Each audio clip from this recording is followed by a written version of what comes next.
यह भाग विष्णु पुराण के पहला अंश के अध्याय 5वां से लिया गया है, जिसमें अविद्यात विविध सर्गों का वर्णन किया गया है। श्री मैत्रेय जी बोले, हे द्विजराज, शर के आदमी भगवान ब्रह्मा जी ने पृथ्वी, आकाश और जल आदि में रहने वाले देव, ऋषि, पृतगण, दानव, मनुष्य, त्रियक और वृक्षादि को जिस प्रकार रचा तथा जैसे गुण, स्वभाव और रूप वाले जगत की रचना की, वह सब आप मुझसे कहिए। श्री पराशर जी बोले, हे मैत्री, भगवान विभु ने जिस प्रकार ईश्वर की रचना की, वह मैं तुमसे कहता हूँ, सावधान होकर सुनो। शर के आदि में ब्रह्मा जी के पूर्वतः सृष्टि का चिंतन करने पर पहले अबुद्धिपूर्वक अर्थात पहले पहले असावधानी हो जाने से तमोगुणी सृष्टि का आविर्भाव हुआ। उस महात्मा से प्रथम तम, मोह, महामोह अर्थात भोगेच्छा, तामिस्त्र अर्थात क्रोध और अंधतामिस्त्र नामक पंच परवा अर्थात 5 प्रकार की अविद्या उत्पन्न हुई। उसके ध्यान करने पर ज्ञान शून्य बाहर भीतर से तमोमय और जड़ नगादि अर्थात वृक्ष, गुल्म, लता, तृण रूप 5 प्रकार का सर्ग हुआ। वराह जी द्वारा सर्वप्रथम स्थापित होने के कारण नगादि को मुख्य कहा गया है, इसलिए यह सर्ग भी मुख्य सर्ग कहलाता है। उस सृष्टि को पुरुषार्थ की असाधिका देखकर उन्होंने फिर अन्य सर्ग के लिए ध्यान किया तो त्रियक स्त्रोत सृष्टि उत्पन्न हुई। यह सर्ग वायु के समान तिरछा चलने वाला है, इसलिए त्रियक स्त्रोत कहलाता है। ये पशु पक्षी आदि नाम से प्रसिद्ध हैं और प्रायः तमोमय, विवेक रहित, अनुचित मार्ग का अवलंबन करने वाले और विपरीत ज्ञान को ही यथार्थ ज्ञान मानने वाले होते हैं। ये सब अहंकारी, अभिमानी, 28 वधों से युक्त, आंतरिक सुख आदि को ही पूर्णतया समझने वाले और परस्पर एक दूसरे की प्रवृत्ति को ना जानने वाले होते हैं। उस शर को भी पुरुषार्थ का असाधक समझ पुनः चिंतन करने पर एक और सर्ग हुआ ऊर्ध्व स्त्रोत नामक तीसरा सात्विक सर्ग ऊपर के लोकों में रहने लगा। वे ऊर्ध्व स्त्रोत सृष्टि में उत्पन्न हुए प्राणी विषय सुख के प्रेमी, वाह्य और आंतरिक दृष्टि संपन्न तथा वाह्य और आंतरिक ज्ञान युक्त थे। यह तीसरा सर्ग देव सर्ग कहलाता है। ईश्वर के प्रादुर्भूत होने से संतुष्ट चित्त ब्रह्मा जी को अति प्रसन्नता हुई। फिर इन मुख्य सर्ग आदि तीनों प्रकार की सृष्टियों में उत्पन्न हुए प्राणियों को पुरुषार्थ का असाधक जान उन्होंने एक और उत्तम साधक सर्ग के लिए चिंतन किया। उन सत्य संकल्प ब्रह्मा जी के इस प्रकार चिंतन करने पर अव्यक्त अर्थात प्रकृत से पुरुषार्थ का साधक अरवाक के स्त्रोत नामक सर्ग प्रकट हुआ। ईश्वर के प्राणी नीचे पृथ्वी तल पर रहते हैं, इसलिए वे अरवाक के स्त्रोत कहलाते हैं। उनमें सत, रज और तम तीनों ही की अधिकता होती है, इसलिए वे दुख बहुल, अत्यंत क्रियाशील एवं वाह्य अभ्यंतर ज्ञान से युक्त और साधक हैं। ईश्वर के प्राणी मनुष्य कहलाते हैं। हे मुनिश्रेष्ठ, इस प्रकार अब तक तुमने 6 सर्ग कहे। उनमें महातत्व को ब्रह्मा का पहला सर्ग जानना चाहिए। दूसरा सर्ग तन्मात्राओं का है, जिसे भूत सर्ग भी कहते हैं, और तीसरा वैकारिक सर्ग है, जो इंद्रियिक अर्थात इंद्रिय संबंधी सर्ग कहलाता है। इस प्रकार बुद्धिपूर्वक उत्पन्न हुआ या प्राकृत सर्ग हुआ। चौथा मुख्य सर्ग है। पर्वत, वृक्षादि स्थावर ही मुख्य सर्ग के अंतर्गत हैं। पांचवा जो त्रियक स्त्रोत बतलाया, उसे त्रियक अर्थात कीट पतंगादि योनि भी कहते हैं। फिर छठा सर्ग ऊर्ध्व स्त्रोताओं का है, जो देव सर्ग कहलाता है। उसके पश्चात 7वां सर्ग अर्वाक स्त्रोताओं का है, वह मनुष्य सर्ग है। 8वां अनुगय सर्ग है, वह सात्विक और तामसिक है। ये 5 वैकृत विकारी सर्ग हैं और पहले 3 प्राकृत सर्ग कहलाते हैं। 9वां कौमार सर्ग है, जो प्राकृत और वैकृत भी है।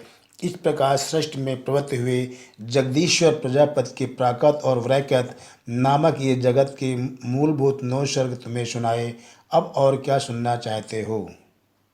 श्री मैत्रेय जी बोले, हे मुने, आपने इन देवादिकों के सर्गों का संक्षेप में वर्णन किया। अब हे मुनिश्रेष्ठ, मैं इन्हें आपके मुखार बिंदु से विस्तार पूर्वक सुनना चाहता हूँ। श्री पराशर जी बोले, हे मैत्रेय, संपूर्ण प्रजा अपने पूर्व शुभाशुभ कर्मों से युक्त है, अतः प्रलय काल में सबका लय होने पर भी वह उनके संस्कारों से मुक्त नहीं होती। हे ब्राह्मण, ब्रह्मा जी के षष्ठ कर्म में प्रवृत्त होने पर देवताओं से लेकर स्थावर पर्यंत 4 प्रकार की सृष्टि हुई, वह केवल मनोमयी थी। फिर देवता, असुर, पृथगण और मनुष्य, इन चारों की तथा जल की सृष्टि करने की इच्छा से उन्होंने अपने शरीर का उपयोग किया। सृष्टि रचना की कामना से प्रजापति के युक्त चित्त होने पर तमोगुण की वृद्धि हुई, अतः सबसे पहले उनकी जंघा से असुर उत्पन्न हुए। तब हे मैत्रेय, उन्होंने उस तमोमय शरीर को छोड़ दिया। वह छोड़ा हुआ तमोमय शरीर ही रात्रि हुआ। फिर अन्य देह में स्थित होने पर सृष्टि की कामना वाले उन प्रजापति को अति प्रसन्नता हुई और हे द्विज, उनके मुख से शत्रु प्रधान देवगण उत्पन्न हुए। तदनंतर उस शरीर को भी उन्होंने त्याग दिया। वह त्यागा हुआ शरीर ही सत्य स्वरूप दिन हुआ। इसलिए रात में असुर बलवान होते हैं और दिन में देवगणों का बल विशेष होता है। फिर उन्होंने आंशिक सत्व में अन्य शरीर ग्रहण किया और अपने को पृथ्वत मानते हुए अपने पार्श्व भाग से पृथगण की रचना की। कृतगण की रचना कर उन्होंने उस शरीर को भी छोड़ दिया। वह त्यागा हुआ शरीर ही दिन और रात के बीच में स्थित संध्या हुई। तत्पश्चात उन्होंने आंशिक रजों में अन्य शरीर धारण किया। हे द्विषे, उससे रज प्रधान मनुष्य उत्पन्न हुए। फिर शीघ्र ही प्रजापति ने उस शरीर को भी त्याग दिया।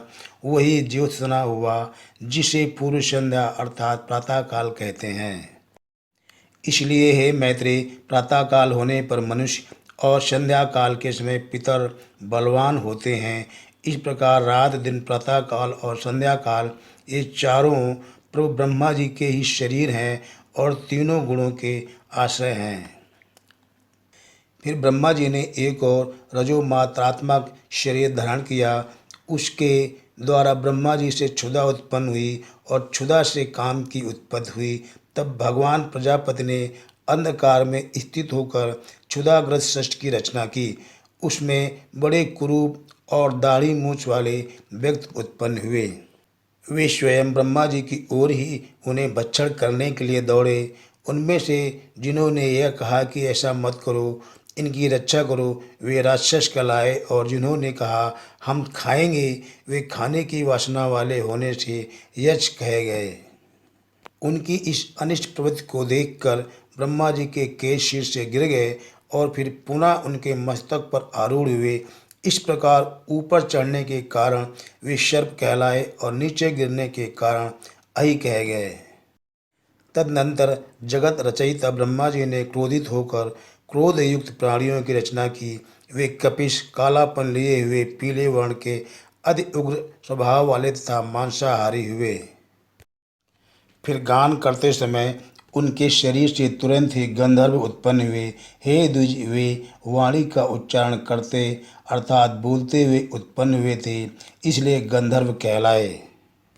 इन सब की रचना करके भगवान ब्रह्मा जी ने पक्षियों को उनके पूर्व कर्मों से प्रेरित होकर स्वच्छंदता पूर्वक अपनी आयु से रचा। तदनंतर अपने वक्ष स्थल से भेड़, मुख से बकरी, उदर और पार्श्व भाग से गौ, पैरों से घोड़े, हाथी, गधे, वन गाय, मृग, ऊंट, खच्चर और न्यंक आदि पशुओं की रचना की। उनके रोमों से फल, मूल रूप, औषधियाँ उत्पन्न हुई। हे द्विजोत्तम, कल्प के आरंभ में ही ब्रह्मा जी ने पशु और औषधि आदि की रचना करके फिर त्रेता युग के आरंभ में उन्हें यज्ञादि कर्मों में सम्मिलित किया। गौ, बकरी, पुरुष, भेड़, घोड़े, खच्चर और गधे ये सब गांव में रहने वाले पशु हैं। जंगली पशु ये हैं श्वापद अर्थात ब्याग आदि, 2 खुर वाले अर्थात वन गाय आदि, हाथी, बंदर और 5वें पक्षी, छठे जल के जीव तथा 7वें सरीसृप आदि। फिर अपने प्रथम मुख से ब्रह्मा जी ने गायत्री, ऋक्, त्रिवत्सोम, रथंतर और अग्निष्टोम यज्ञों को निर्मित किया। दक्षिण मुख से यजु, त्रैष्टुप छंद, पंचदश स्त्रोम, राजश्याम तथा उक्त की रचना की। पश्चिम मुख से श्याम जगती छंद, सप्तदश स्तोम, वैरूप और अतिरात को उत्पन्न किया तथा उत्तर मुख से उन्होंने एक विंशत स्तोम, अथर्ववेद, आप्तोर्यामाण, अनुष्टुप छंद और वैराज की सृष्टि की। इस प्रकार उनके शरीर से समस्त ऊंच नीच प्राणी उत्पन्न हुए। उन आदिकर्ता प्रजापति भगवान ब्रह्मा जी ने देव, असुर, कृतगण और मनुष्यों की सृष्टि कर तदंतर कल्प का आरंभ होने पर फिर यक्ष, पिशाच, गंधर्व, अप्सरागण, मनुष्य, किन्नर, राक्षस, पद, पक्षी, मृग और सर्प आदि संपूर्ण नित्य एवं अनित्य स्थावर जंगम जगत की रचना की। उनमें से जिनके जैसे जैसे कर्म पूर्व कल्पों में थे, पुनः पुनः सृष्टि होने पर उनकी उन्हीं में फिर प्रवृत्ति हो जाती है। उस समय हिंसा, अहिंसा, मृदुता, कठोरता, धर्म, अधर्म, सत्य, मिथ्या ये सब अपनी पूर्व भावनाओं के अनुसार उन्हें प्राप्त हो जाते हैं। इसी से ये उन्हें अच्छे लगते हैं। इस प्रकार प्रभु विधाता ने ही स्वयं इंद्रियों के विषयभूत और शरीर आदि में विभिन्नता और व्यवहार को उत्पन्न किया है।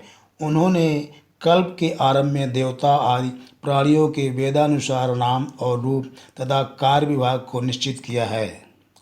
ऋषियों तथा अन्य प्राणियों के भी वेदानुकूल नाम और यथायोग कर्मों को उन्होंने निर्दिष्ट किया है। जिस प्रकार भिन्न भिन्न ऋतुओं के पुनः पुनः आने पर उनके चिन्ह और नाम रूप आदि पूर्वता रहते हैं, उसी प्रकार योगादि में भी उनके पूर्व भाव ही देखे जाते हैं। सृच्छा शक्ति अर्थात सृष्टि रचना की इच्छा रूप शक्ति से युक्त वे ब्रह्मा जी सृज शक्ति अर्थात सृष्टि के प्रारब्ध की प्रेरणा से कल्पों के आरंभ में बारंबार इसी प्रकार सृष्टि की रचना किया करते हैं।